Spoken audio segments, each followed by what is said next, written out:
yesterday, this is the character that I saw Hungrybox practicing with in one of the suites. He said he's ready for Armada's Youngling this time. Let's see what he has up his sleeve here.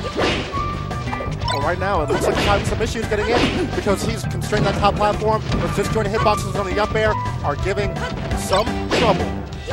Yes, Armada's doing an amazing job of just sharking through the platforms with those up airs. Good stuff for avoiding that get-up attack. Here's some patience being exhibited by both players. You can see the spacing from Armada, and Hungrybox gets him off stage. Will he get the edge guard? The stage swipe with the up B! Oh, come on, you gotta refresh your invincibility. You could have wall jumped or anything else to get out of that situation. Definitely one of the issues when you're not playing your main character. Solid soccer kick by Hungrybox, getting Armada off stage, but Armada manages to come back and avoids those up tilts. If you try to swing in between those up tilts while Falco is executing them, you can't get hit. Oh my goodness, he's in a tough spot, but he comes back. Armada should have traded at that point. Instead, he decided to play it safe. Don't blame him, keep building the lead, but he could have just made a huge statement. And what I really like from Armada, oh my gosh, the up B. Shield. Didn't see that one coming. Nice, he's just fading back with those neutral airs. You notice, even though Hungrybox is blocking a lot, he's not going for those grabs. I wonder if Hungrybox is trying to bait him to grab while he's blocking. Good stuff! Up 2 stocks Armada with Youngling, 126%. This is confidence from Armada saying, I know that you can play some high-tier secondaries, but guess what? I'm going to a quote-unquote low-tier secondary, and I'm making you look bad at the same time. Man, he is definitely on blast right now, as he has yet to take a stock off of Armada. Here's an opportunity. And the timer's off. Well, I'm not sure how long this will last. That's been too long, but that could be pretty dangerous. And we see the bomb in that situation being thrown. Hungrybox going out there for a reverse back air, but he finally closes the stock, but he's got to do a lot at this point. Absolutely, and now he finally gets the first solid hit off of Armada, but doesn't really get much damage off of it. Armada's dominating both the neutral and the punish at this point. Does not look really good for Hungrybox in this situation. Absolutely. Also, Armada's DI is just on point as well. Nice empty jump to a grab. Okay, let's see what we can do off of this. Edge guarding situation, saving the second jump. All right. Nice. Looked like he was trying to see if he can get that down smash, but again, Armada's DI is just too good, even after those jabs. And here's the up airs. 5 of them! Good stuff with the shield drop up air. How many more? How many more? Whoa! 138% off the top! Falco shish kebab. My goodness, it's not. Well, we are in summer. Here we go. Nice grab again. He's so consistent with these grabs. Gets the backer, but yep, Armada dies immediately because the blast zones are way too close to this stage. Yep, that's the problem with Yoshi's story. But again, you know, we're not seeing a semblance of a laser game from Hungrybox. That's also part of this match as well. Gets him off. But here comes the boomerang. I don't quite know if Hungrybox might stick to this character. Armada's making quick work of him. Light work. Oh, man. Nice! Expects to jump out of shield, forward air, and wow. Not to put Hungrybox on blast, but he did say this was going to be one of his answers to Armada's counter pick, but it didn't really look like... It looks like there's a lot more questions out there now. Yeah. Well, let's see what Hungrybox does. He's going to stick to his guns. Okay, first off, we're going to put the time on. Yes, because that's pretty major. And, you know, Hungrybox, no slouch at all. Last year, 3rd year here at EVO. 2nd at ROM 6, 5th at Apex, 7th at MLG Anaheim. The kid's pretty good. And, of course, you know, these two did face off a couple of weeks back at CEO 2014. And here we go, Armada. Hydrating himself a bit. Oh, but the chair is gone. There it is. And there goes the chair. Hungrybox with his hand on his hip. See what Team Curse Hungrybox can do. He's down already. All right, and we're going to dip straight into Fountain of Dreams. And he's sticking with his stuff. It's a tough matchup. It's not insurmountable by any means, but it is extremely difficult because we're definitely going to see the projectile game come to play. Those angles of approach that Hungrybox likes to use are going to be mostly negated and taken off the map by those projectiles from Armada. But this should be the first stop. Oh no, a bit too late. That looked like a systematic way of edge guarding Hungrybox. He waited for the grapple to come out and then knocked him off stage. He had an opportunity to intercept the up B, but he came back. Right now, Hungrybox, 0%. And the up air actually bailed the down air at that point. That was pretty good spacing, in fact. Hungrybox is relatively unscathed. It's fantastic what he's doing right now. Yeah, especially after game 1. He's never played the matchup this well, I'd say. He's not letting... Now the projectile game is starting to come into play.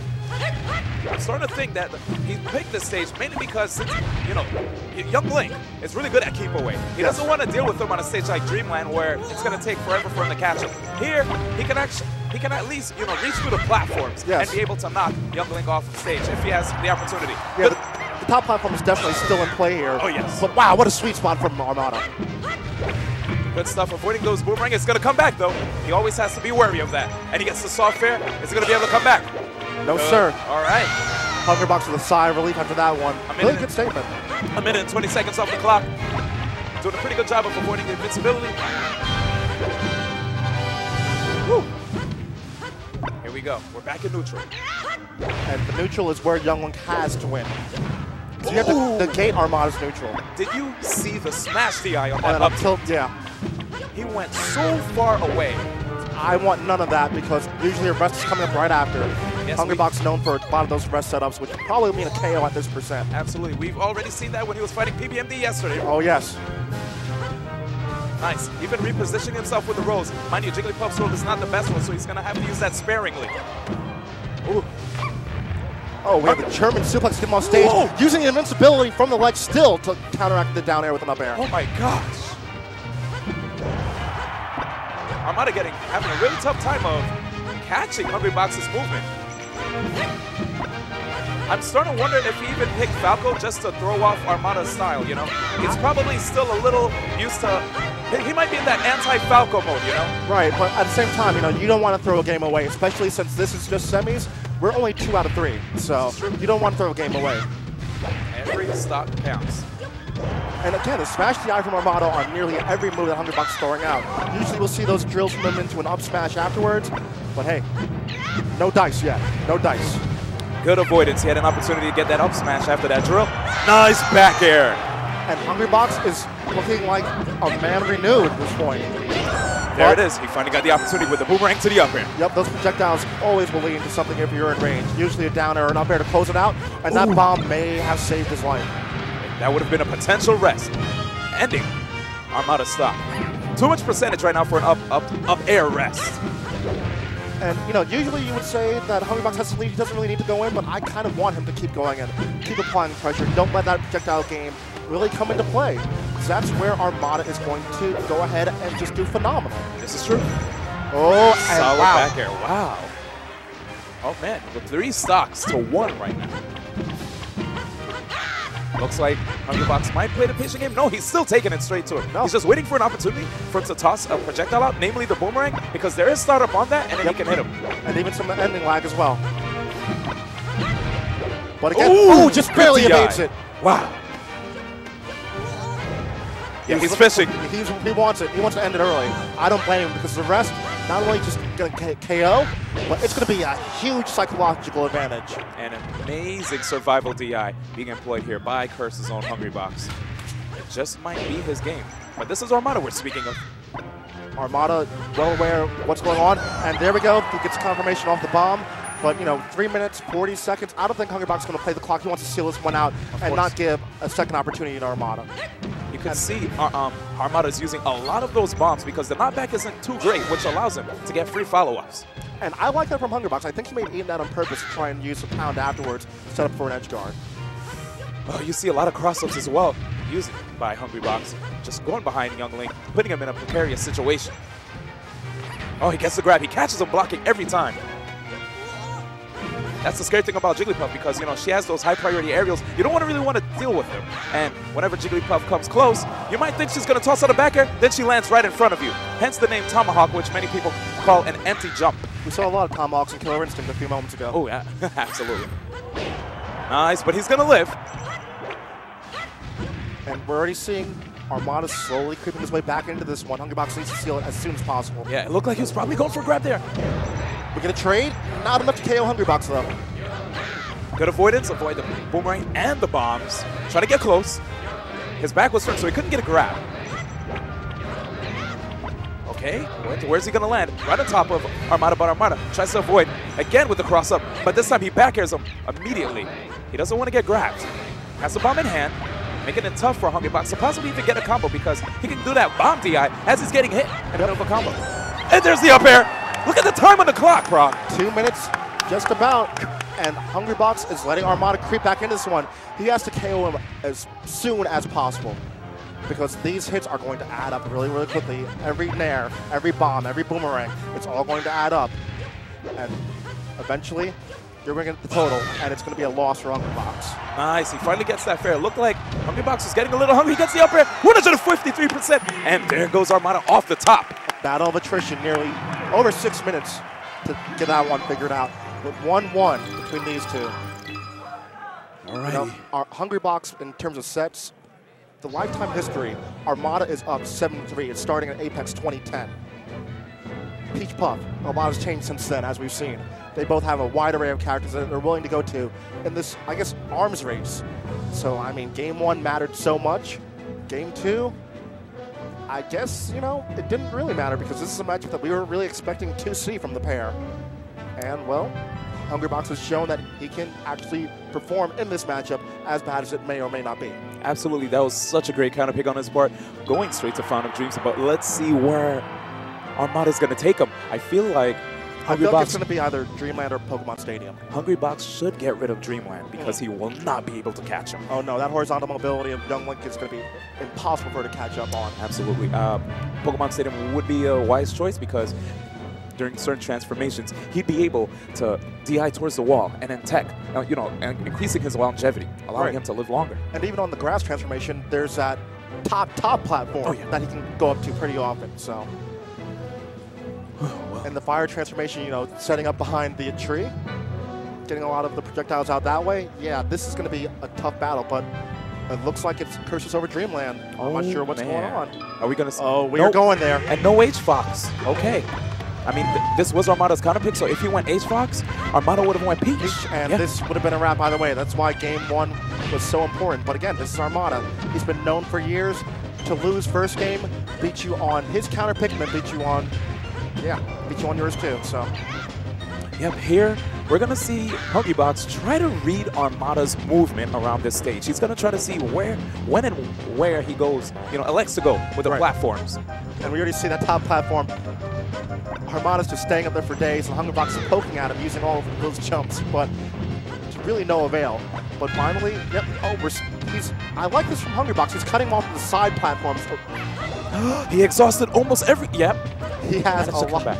He has a lot of stuff to use to keep a lot of besides the jumps, but just a lot of words that I can't think of right now. A lot of things to exhaust, but you know, the pound and everything, the second jumps. But he's doing a fantastic job. Hungrybox, wow. Hungrybox. He's looking like he might be able to send Armada to the losers bracket, but it's too early to call as a minute already went off the clock. Already doing a good job of just walling with those back airs. Armada now looks like he might be forced to approach. I think that was probably a mistake. Might have been looking for a down air, but he got some percentage anyway. And actually, down air probably wouldn't have worked because it was too far horizontally. So any percent is good percent. No, he won't be able to get arrested yet again. That top platform just makes it really hard for Hungrybox to get a lot of conversions. But Hungrybox is playing like he should be. He's been cutting him off this pass to the top platform. And he's been doing a great job just staying away from these projectiles, getting pokes here and there, but he's playing this matchup like he's never played before. Oh my God. He was close enough to possibly get a tech chase rest, but it's good he didn't go for it because he was misspaced. Such good avoidance. We could see Jigglypuff's aerial mobility being employed really well here in this match. Every time, in and out, making it hard for Armada to even get an attack on him. And if he does get an attack, he's so far away that it's hard for Armada to even follow up off of these little nicks that he's getting on Hungrybox. Right, but we're even seeing some thirst from Armada. I mean, he threw out a down air on that side platform not too long ago, just completely raw, trying to, I guess where Hungrybox is going to end up.